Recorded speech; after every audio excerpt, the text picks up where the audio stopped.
Hej YouTube! I dag vil vi vise jer, hvordan man laver en enkel og langt skydende kanon. Meget god. For det første så skal man have sten, som I kan se her. Eller man skal ikke sten, det skal bare være en blok, lige meget hvilken. Så skal man have TNT. Så skal man have en knap.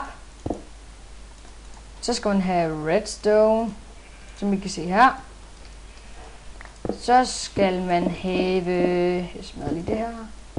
Så skal man have en stenslab, eller en flise, eller en træplade. Det er lige meget hvad det er, bare den er halv lang. Og så skal man have vand, vand. Og redstone torch, det skal man egentlig ikke have, det er til noget andet. Okay. Det er så det man har brug for til en kanon. Nu vil vi lige vise jer, hvor langt den kan skyde.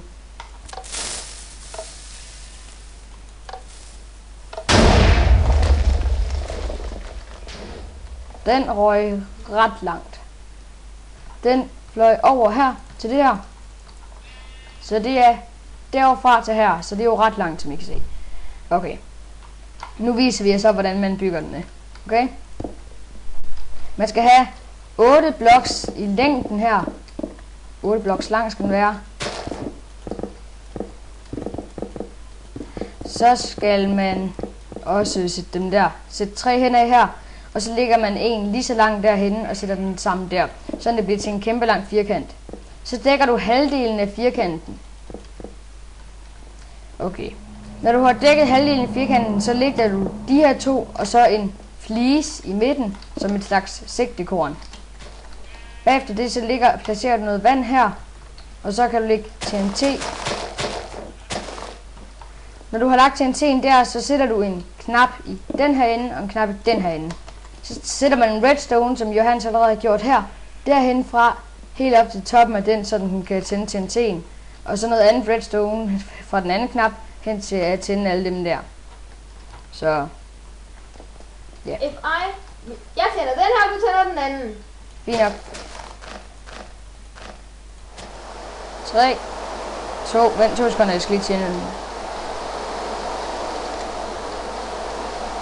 Da. Lederen sidder, det kommer regn på. Godt, så er det væk. Okay, skal vi? Yes. 3, 2, 1.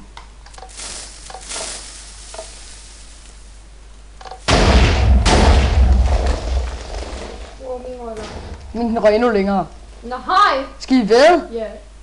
Min røg over på den her side af bakken. Begge to røg dernede. Din røg dernede, Johannes. Min røg herop. I haven't seen it. Okay, you win. Tilfreds. Okay. Og hvis I godt kan lide den, så tryk synes godt om, eller skriv i kommentarerne. Og ja, vi vil også gerne have konstruktiv kritik, så vi kan lære noget mere, vi kan bruge.